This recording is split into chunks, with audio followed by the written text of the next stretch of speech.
प्रिय विद्यार्थियों, स्वागत आपका श्री श्याम पीजी महिला महाविद्यालय के यूट्यूब चैनल पर। देखिए, हम बात कर रही हैं एमए फाइनल की और इसके अंतर्गत बात कर रहे थे क्लाइमेटोलॉजी एंड ओशियनोग्राफी। और जो टॉपिक चल रहा था हमारा वायुमंडल संरचना और संघन की बात कर रहे थे।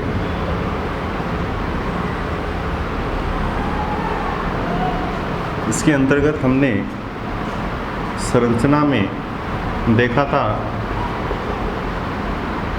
पहला हमने बात किया था क्षोभ मंडल, परिवर्तन मंडल, अधोमंडल, ट्रोपोस्फेयर। दूसरा हम बात कर रहे थे समताप मंडल, स्ट्रेटोस्फेयर या विलुप्त मंडल की हम बात कर रहे थे।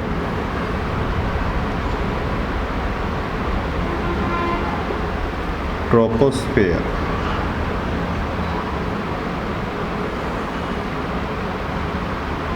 पचास किलोमीटर।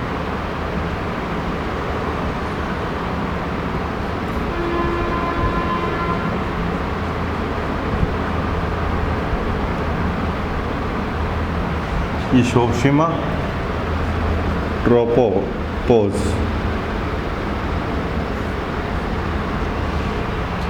ये हम बात कर रहे थे स्ट्रेटोस्फेयर की। इसमें हमने बात कर ली थी कि भूमध्य रेखा पर इसकी जो ऊंचाई है वो 32 किलोमीटर और ध्रुवों पर ऊंचाई है वो कितनी है, 42 किलोमीटर। अब देखिए, हमने क्षोभ मंडल में एक चीज़ देखी थी कि समस्त मौसमिक घटनाएं जो हैं वो कहाँ होती है, क्षोभ मंडल में होती है। इसलिए समताप मंडल में ऐसी कोई मौसमिक घटनाएं स्पष्ट नहीं होती है, और जो होती है वो कहाँ होती है, क्षोभ मंडल में। तो देखिए, अंतर्राष्ट्रीय जितने भी वायुयान हैं, हवाई वायुयान की बात कर रहे हैं, जैसे एरोप्लेन,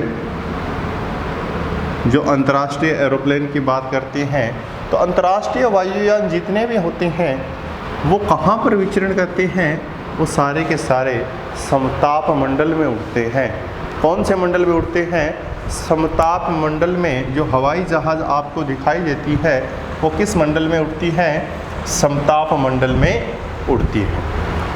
और आप सोच रहे होंगे कि नहीं सर, कई बार ये इतनी दूरी पर आ जाती है, बहुत नीचे होती हैं, तो क्या लैंडिंग की आवश्यकता नहीं होती है, यहीं पर रह जाएगी, यहीं पर खड़ी हो जाएगी और यहीं से वापस चली जाएगी। ऐसा हो सकता है, कई बार आपका देखने का नज़रिया अलग होगा शायद, लेकिन जितने भी वायुयान होते हैं वो इसी समताप मंडल में, अंतर्राष्ट्रीय हवाई वायुयान जो भी हैं वो इसी में उड़ते हैं। क्यों? क्योंकि यहाँ पर मौसमी घटनाएं नहीं होती हैं। जिससे तेज़ बरसात की बात करेंगे, फिर हम बात करेंगे जो बिजली गरजती हैं, कड़कती हैं, ऐसी क्रियाएं भी नहीं होती हैं। बादलों की बात करते हैं तो बादल भी नहीं होते हैं समताप मंडल में।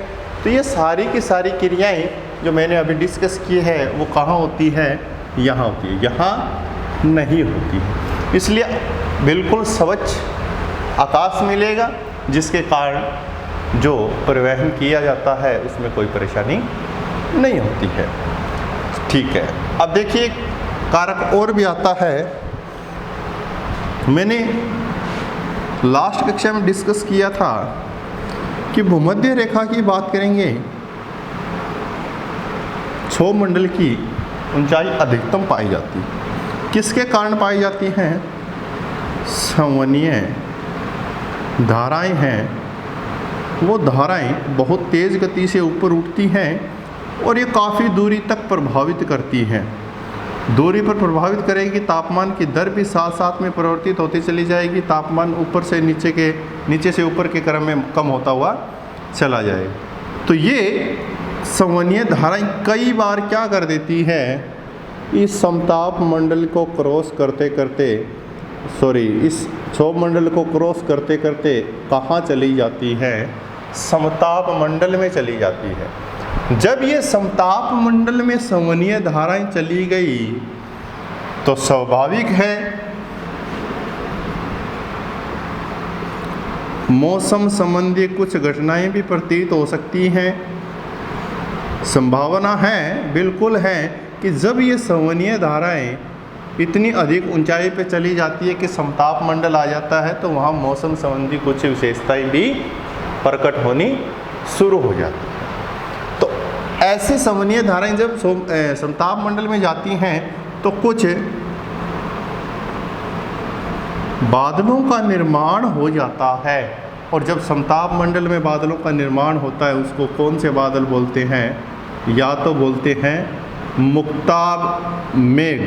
कौन से बोला जाता है, मुक्ताब मेघ, या मैकरल स्काई, क्या बोला जाता है, मैकरल स्काई, या बोला जाता है मदर ऑफ पर्ल क्लाउड।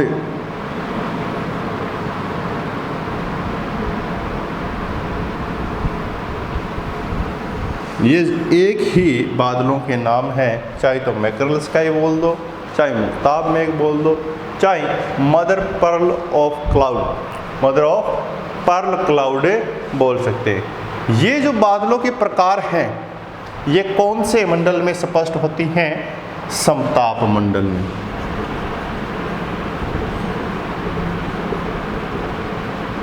अब आप सोच रहे होंगे तो क्षोभ मंडल में कौन से बादल बनते हैं, आपने नाम सुना होगा, पक्षाब, कपासी, स्त्री, वर्षा, ये सारे के सारे में कहाँ बनते हैं, क्षोभ मंडल में बनते हैं। इनका विस्तृत अध्ययन हम आगे देखेंगे कि भी कौन से सबसे अधिक ऊंचाई पर हैं, किससे तेज वर्षा होती हैं, इनकी विशेषताओं के बारे में देखेंगे।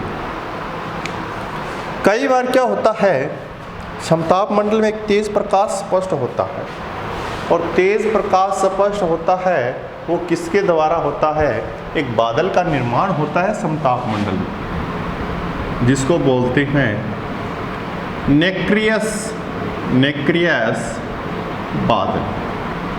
तो याद रखना, नेक्रियस बादल का जो संबंध है वो समताप मंडल से है, और ये किस प्रकार के बादल है, वर्षा नहीं होती इनसे, चमकीले बादल होते हैं। किस प्रकार के बादल होते हैं, चमकीले बादल होते हैं, नेक्रियस बादल। अब देखिए संवहनीय धाराएं यहाँ से यहाँ तक प्रवेश कर गई तो कोई ज़रूरी तो नहीं है यहीं तक रहे, हो सकता है थोड़ी बहुत आगे भी बढ़ सकती है।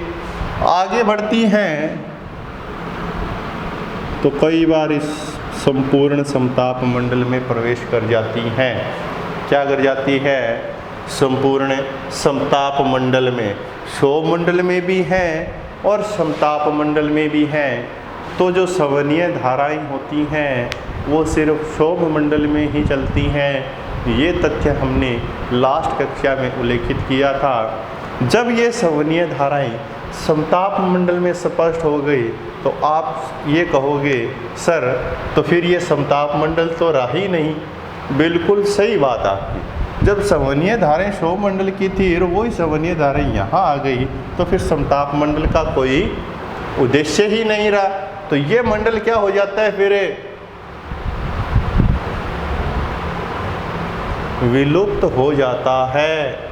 क्या हो गया, इसी के समानार्थ जो विशेषता है वो समताप मंडल में मिलनी शुरू हो गई तो फिर वो समताप मंडल क्या हो गया, विलुप्त हो गया। इसीलिए समताप मंडल को क्या कहा गया है, विलुप्त मंडल कहा गया है। ये तथ्य हमने स्पष्ट किया है। अब देखिए इसके बाद में इसके जो महत्वपूर्ण विशेषता है समताप मंडल की वो देखिए।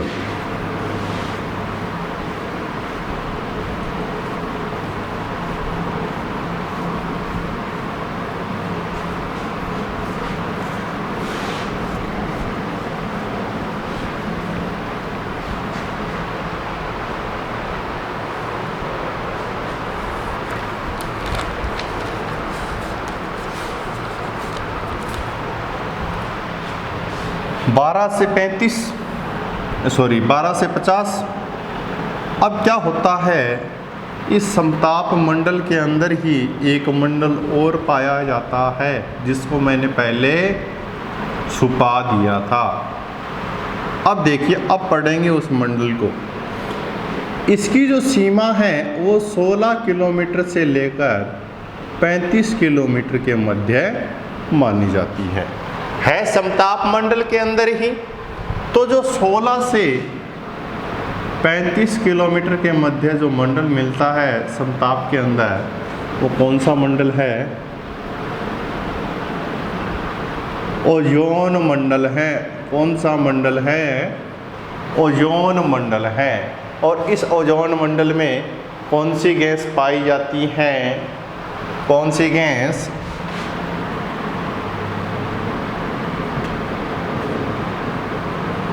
ओजोन गैस पाई जाती हैं। ये मैंने पहले छोड़ दिया था, मैंने कहा इसका उल्लेख हम आगे करेंगे, तो अब देख रहे हैं इसका उल्लेख। तो जब मैंने आयतन बताया इसका, जिस समय हमने बात की नाइट्रोजन, ऑक्सीजन, कार्बन डाइऑक्साइड सभी के आयतन की बात की हमने, तो वायुमंडल में जो ओजोन गैस है उसका जो आयतन है वो आयतन कितना था? 4x06% ओजोन का आयतन पाया जाता है। ओजोन मंडल की जो सीमा है वो 1635। और जो ओजोन गैस की जो सर्वाधिक सांद्रता की बात की जाती है, सर्वाधिक सांद्रता मतलब बिल्कुल स्पष्ट हो रही है, तो वो 20 से 25 किलोमीटर के क्षेत्र में पाई जाती है। 20 से 25 किलोमीटर के क्षेत्र का मतलब ये है कि 16 से थोड़ा सा ऊपर या 20 और 20 से ऊपर थोड़ा सा 25, तो इस क्षेत्र में सर्वाधिक ओजोन की मात्रा स्पष्ट होती है। ओजोन गैस के बारे में एक व्यक्ति था, उस व्यक्ति का नाम आता है कई बार, स्कोनबिन ने ओजोन गैस को खोजा था कि यहाँ पर एक गैस है और इस गैस का जो कार्य है वो कार्य क्या है? देखिए,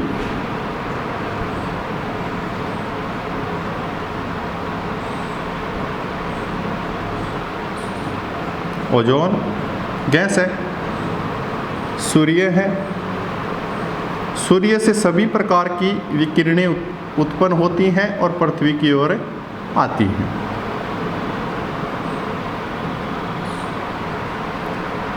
और इस ओजोन गैस से होकर भी निकल जाती है। अब देखिए, यहाँ से बहुत सारे विकिरण आई लेकिन आगे कुछ ही विकिरण जा पा रही है। तो यहाँ पर जो पराबैंगनी किरणें होती हैं,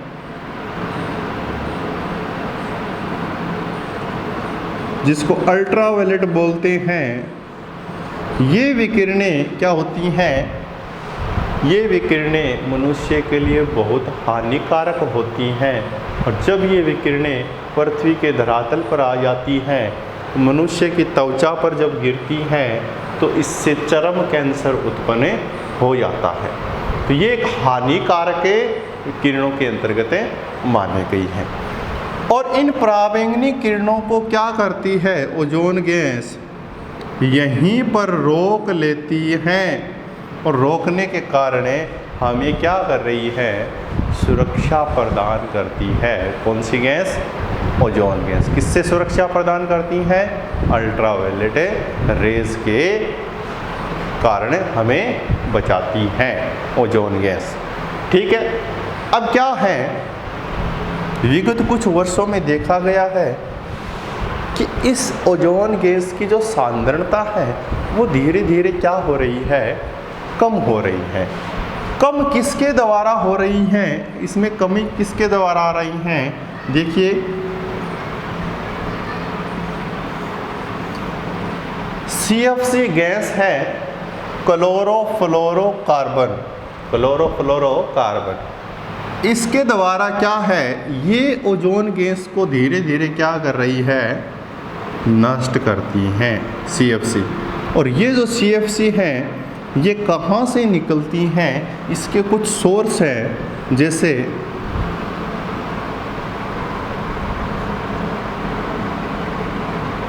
nitrate oxide, air conditioner, refrigerator,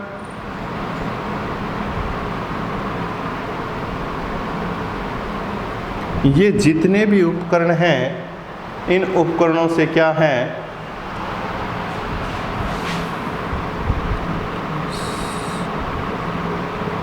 CFC निकलती है, क्लोरोफ्लोरोकार्बन निकलती है। जैसे हम ऐसी यूज़ करते हैं ना एयर कंडीशनर, उससे जो गैस निकलती है वो CFC है, और वो CFC धीरे धीरे कहाँ चली जाती है, यहाँ ओजोन मंडल में चली जाती है, और ओजोन मंडल में जाकर ओजोन गैस की जो सांद्रता है वो क्या कर देती है, कम कर देती है।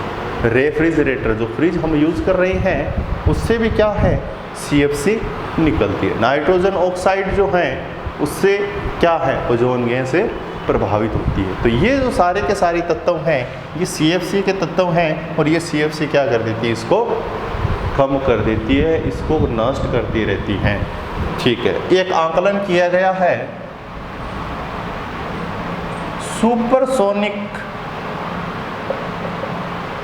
जेट वायुयान जो होती हैं, जेट वायुयान, बहुत तेज गति से चलने वाले वायुयान, 500 सुपरसोनिक जेट वायुयान अगर एक साथ उड़ान भरने लगे और भर जाए तो 100 में से 12% ओजोन गैस खत्म हो जाएगी। ये एक आंकलन है किया गया। एक व्यक्ति था फारमैन नाम का,